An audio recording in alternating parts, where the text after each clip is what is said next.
No role plays, just real. Chris and Lorenzo share 4 decades of combined experience to help you become a more effective leader. We've never really, as a workforce, spent a lot of time on making sure we're developing good leaders. We'll be able to share stories, experience, mistakes, failures, successes. This is Hacking Your Leadership. Welcome to Hacking Your Leadership. I'm Chris. And I'm Lorenzo. And Lorenzo, on this episode, we're talking about the third element of the developer's dark side, which is the avoiding leader. And for those that have not listened for the last 2 weeks, this is our third episode in the series. 2 weeks ago, we spoke about the controlling leader. Last week, we spoke about the critical leader. And on today's episode, we'll be talking about the avoiding leader. These are all from the Craig Groeschel Leadership Podcast, a particular episode where he talked about the 4 elements of the developer's dark side. And we liked this episode so much that we're dividing it into 4 different episodes. There's so much to talk about here. And so I want to read you what his description of the avoiding leader is, and then we talk about it a little bit. So the avoiding leader tries not to get involved. That's not always a problem, because sometimes if the organization's busy and there's distractions that pop up, but when a leader is generally afraid of confrontation, it becomes a major issue for them. The avoiding leader creates disengaged followers. They don't coach or mentor or help. A team member might be doing well, but they won't know that because the leader refuses to communicate. And if a team member feels like the leader doesn't care, it's difficult for them to care also. Over time, the problem isn't the problem anymore. The problem is the leader. And so have you ever worked for an avoiding leader? Yeah, absolutely. I know them by name. I'm not going to do that on the podcast. Yes. But yeah, absolutely. You know, what's interesting, when I picture this leader, I picture kind of like in the office, you know, feet up on the desk, throwing a tennis ball in the air, but just kind of like completely disengaged. And something that's not in here when it comes to the avoiding leaders, like how can you avoid getting involved in situations that are happening in your business and then also continuing to stay employed? And so many times what I read in between the lines here is that they will typically force others to work the problems out. They will make it, spin it so that it's somebody else's problem or issue, and they come to you. You know, in this situation, when I would go to the leader and say, hey, here's a situation that we're running into, and we've got these, you know, 2 of my peers maybe, or these supervisors are on different pages in regards to the priority that we're trying to solve, and they would have responses like, oh, well, sounds like you need to have some conversations then, right? Or, well, I don't understand why your supervisors aren't getting the development they need to be able to be on the same page in regards to getting this work done. So it's like, it is very kind of dismissive. They try to stay completely away from it. And, you know, I think in this point of it, it's really boils down to they are afraid of confrontation. They don't know how to handle those situations. They don't know how to, you know, be somebody who is allowing the dialogue to be in a place where it can be either critical or it can be, you know, something where it's somewhat emotional, and they don't know how to be the leader that allows people to work through that in a setting where you can still come out on the other side with either alignment or, you know, agreement, or even just allowing somebody to confront them and have them walk away feeling better about the conversation. Yeah, when I think of the avoiding leader, I think this can go one of 2 directions here, and I think it's really important that we don't confuse the two. Because, you know, we talk about motivation a lot. And if you're listening right now and you're thinking about, is this you? Are you the avoiding leader? You might have employees reporting to you who have an aversion to micromanagement. So they don't want you to be heavily involved in everything they do. And so your natural reaction to leading a person like that might be to take a completely hands-off approach. And you know something? That might actually be the right way to lead that person if that person is highly competent and they have a track record of success, and this is the key, you are still available if needed. Because that's the kicker. That's the difference between someone who is just okay with not being involved when you have great teams and high-performing teams, and someone who is becoming an avoiding leader is, do you have the ability to step in when needed? Meaning, do you have your thumb on the pulse of what's going on? So even though your team is competent, even though they don't like micromanagement, do you still know what's happening enough to be able to jump in and be competent in the language that is being used and in the situations that are happening, where you can speak to it like you've been a fly on the wall everywhere without giving the impression that you're micromanaging them? And are you available when feedback is solicited? So that's kind of the difference here. And if you find yourself being thinking that you're the avoiding leader, really compare that to, okay, are you truly an avoiding leader? Do you take a step back because your desire is you want to do as little work as possible and kind of let the team perform? Or is it that you have confidence in your team? And that motivation makes all the difference in the world when it comes to this. Yeah, absolutely. As it states, they don't coach, mentor, or help. So like in the example that you gave, that's really empowerment. I'm choosing not to be involved because I want my team to have the space and freedom to take calculated risks, to make some decisions, knowing that there may be some confrontation at the end of this if they make the mistake or they do something wrong or they say the wrong thing. But I'm okay with that because I can handle the confrontation. So I think, like to your point, that's not an avoiding leader, because you are doing the coaching, mentoring, or you're helping to set up the culture and the environment where then you can step back and allow your team to breathe. The avoiding leader wants nothing to do with anything whatsoever. They don't want to coach, they don't want to mentor, they don't want to help. They are all about themselves. They are about their career, and this is kind of where I see this play out the most, is when you have leaders that are about themselves and it's about their career steps. It's about whoever I have to step on to get up the ladder. They take all the credit for any results the team has. They would rather spend their time schmoozing with their direct leader or somebody else in the organization, and they kind of view spending time with the team or doing the day-to-day job or getting into the tactics as punishment, right? That to me is kind of how I would define that avoiding leader from a behavioral standpoint. And so, yeah, I think that it's not about avoiding the work, because sometimes you want to avoid the work. Sometimes in my career, when I think about being the avoiding leader, it is the first line. I am trying not to get involved. Not because I don't want the confrontation, I'm not comfortable with it, not because I don't care or I'm disengaged, but because, as we've said a few times on the show, I know that the minute I step in, that will shift the dynamic of what's happening. I know that. There are people that will work within the hierarchy. There will people that will default to my opinions and my comments. So I am intentionally being an avoiding leader in this moment in time to allow this thing to happen, versus I think the behaviors of avoiding leaders are those that do everything in their power to not get involved because they really don't want to be. Right. And that's when it comes down to motivation. Is your motivation that you want the team to succeed and you think the best way for that to happen is for you to take a hands-off approach?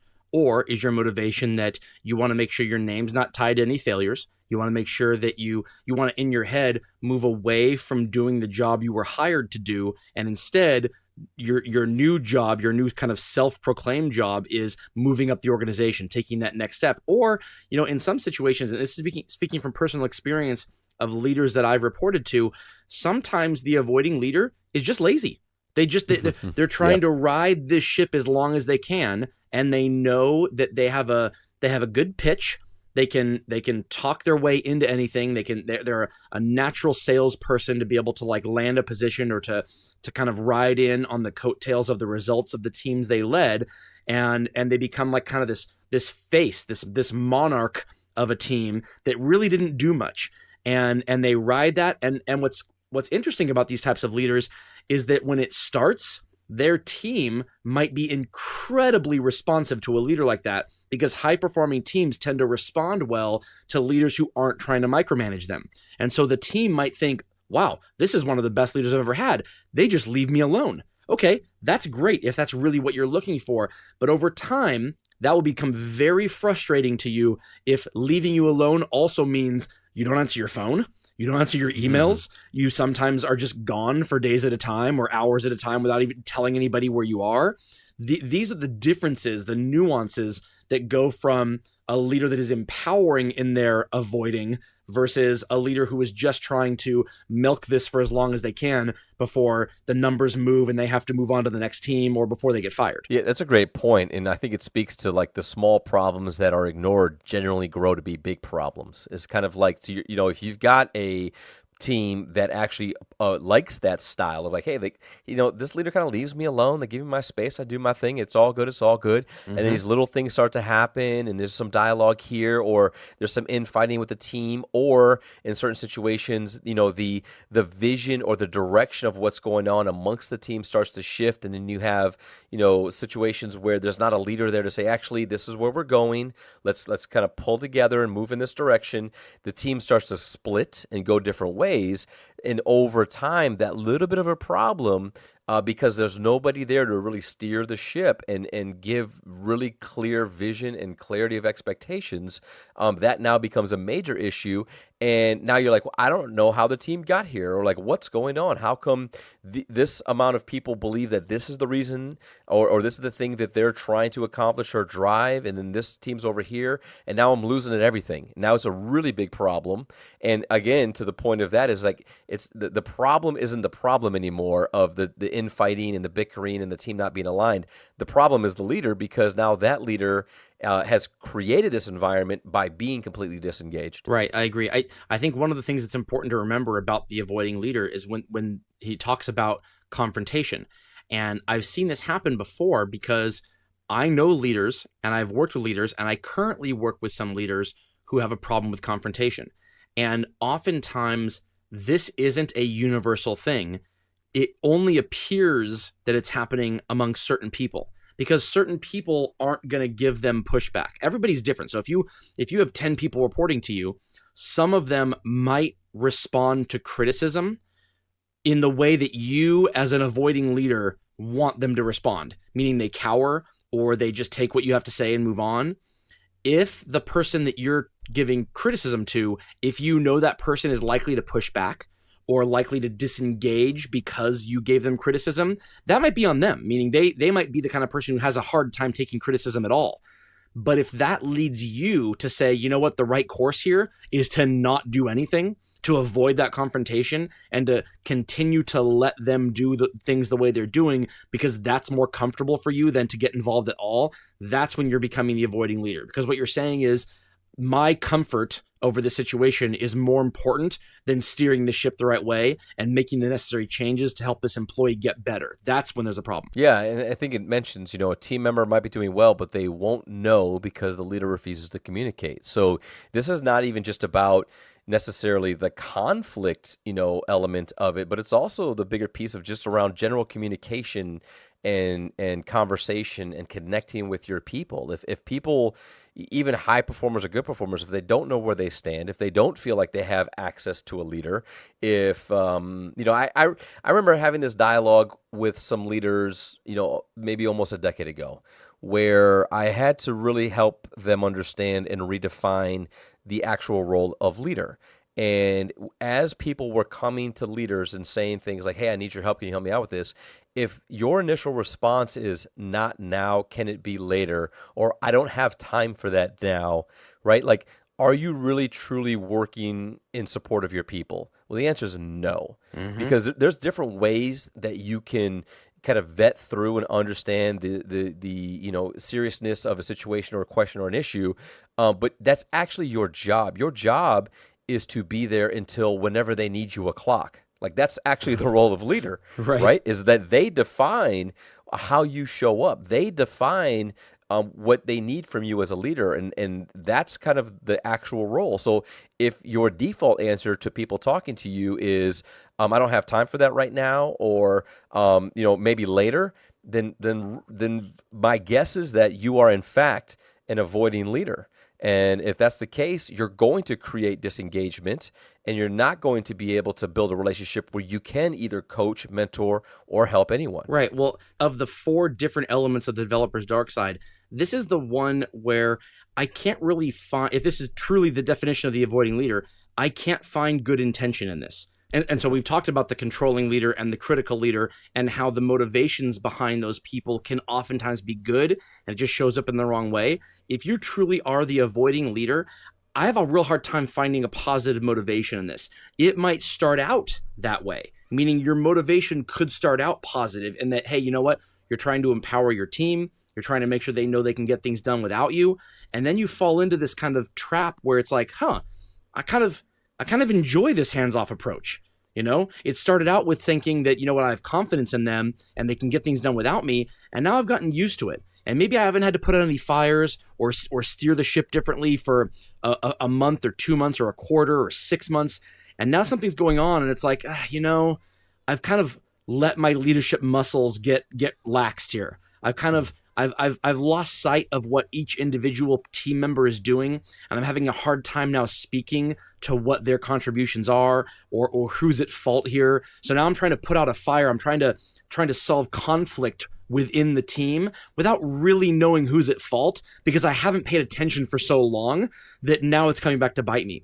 And so I don't see a positive motivation here, but I do see how well-meaning people could fall into this trap and not realize they're there until they're already there. Yeah, absolutely. And it comes down to, like, does the leader care? And if the leader doesn't care, it makes it really difficult for the team to care.